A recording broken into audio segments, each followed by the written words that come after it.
Alright, here we got another problem. This one, we're going to want to find the Taylor series for the function sine x at a equals 0. And recall that f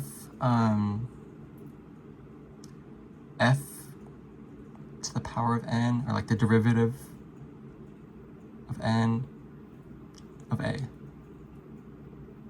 don't know how to say that. It's like the n up here, that's like the number of derivatives. A is, well, like the regular, like f of x, f of 3. It's f of a with the derivative thing. I don't know how to say it. And then over n factorial. Alright? And to start this one off, we're going to want to get the first 4 derivatives of sine of x at a equals 0. So wherever we find f of x when x is 0, we find f prime of x when x is 0, f double prime x when x is 0. We're trying to get them all in this form, so we could expand and then shrink into the Taylor series, like the little squiggle thing. Alright, so f of x, or let's do f of 0 just to save time and paper. F of 0 is just going to be equal to sine of 0, which is 0.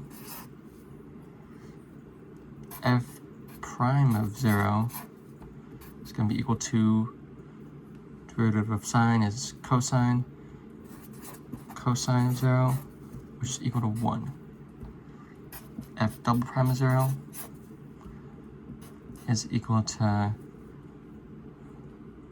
derivative of cosine is negative sine. It's equal to 0.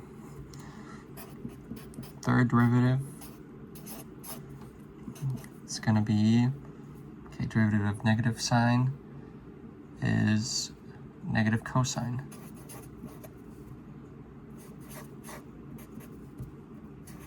Which equals negative cosine of 0 equals 1, negative 1. I was about to put 0. And then the last one, the fourth derivative,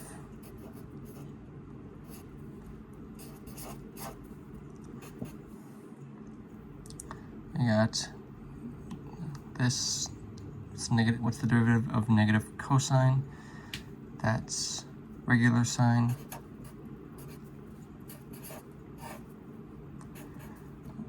Sine of 0 is equal to 0, as the same up here. Sine of 0, pretend there's a sine of 0 there. We could see that the cycle, like it goes bam, bam, bam, bam, but then it repeats. It's like boom, boom, boom, boom, and then it goes back to the start. Since sine of 0, it'll just go over and do the same things again. Yeah, let me grab a different Sharpie. This one's kind of dying on me. Alright. So, okay, we have the derivatives of, we have the first 4 derivatives of sine of x when the center is 0. And now we're going to want to put them in this form. Okay? And it's going to be equal to some version of this. And to start off, let's go with the first, or the 0th derivative. So it's f of 0 to 0. And as we see here, that's going to be 0. So it's 0 over 0 factorial. And then the next one, f prime of 0, that's just going to be equal to 1. And then n is 1, So it's 1. Oh, wait. Plus, not equals. And the next one, f double prime of 0 is equal to 0. Equals 0 over 2 factorial. Oh, I keep doing equals. I don't know why. So that's pretty much 0 plus 1 plus 0. But I'm writing it out for visual view. I don't know. Okay, f triple prime of 0 is equal to negative 1. Okay, negative 1, and then 3 factorial. And then 4 is just going to be 0. And we can condense this by just taking out all the zeros. I wrote them for like visual purposes, but I think it kind of clunked everything up. And so we're left with 1 over 1 factorial minus 1 over 3 factorial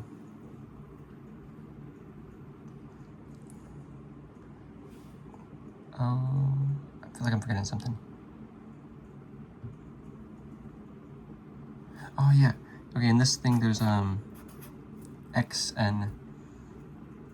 So I won't write it up here, but n in this case, since this is the first derivative, is just 1.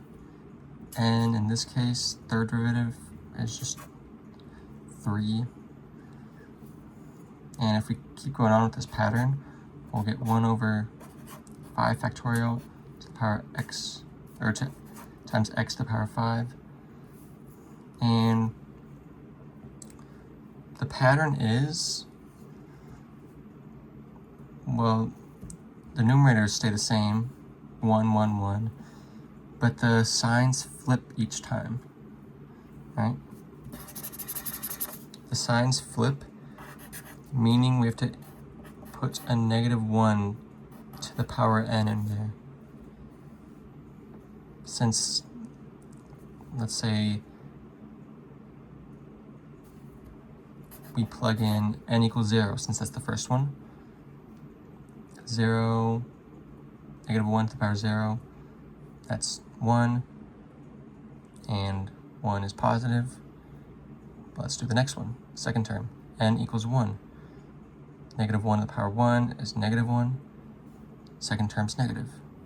2, negative 1 squared is 1.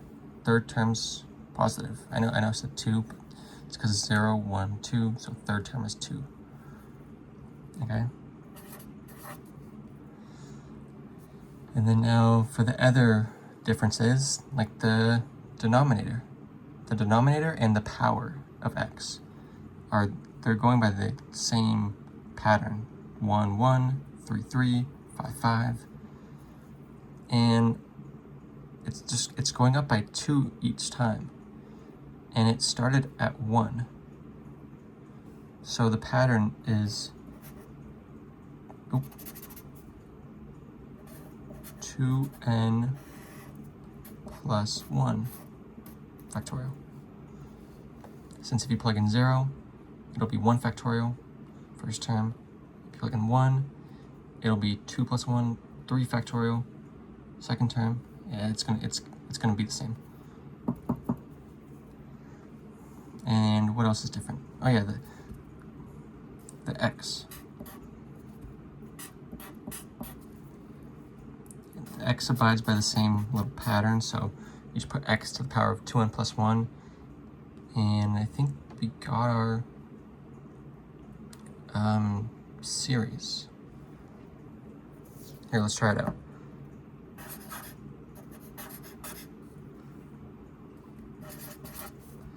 We got the sum of n equals 0 to infinity. Why am I writing it again? I'm an idiot. Okay. Let's just plug in 1, negative 1 to the power 1, x to the 2 times 1 plus 1, 2 times 1 plus 1 factorial.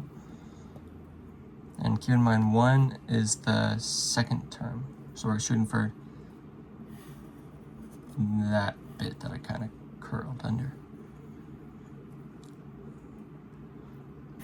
And here we got negative 1 to the power 1 is just a negative.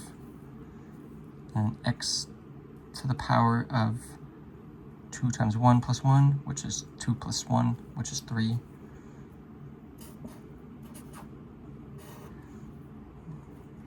And the denominator, 2 times 1 plus 1 is, well, 3 as before.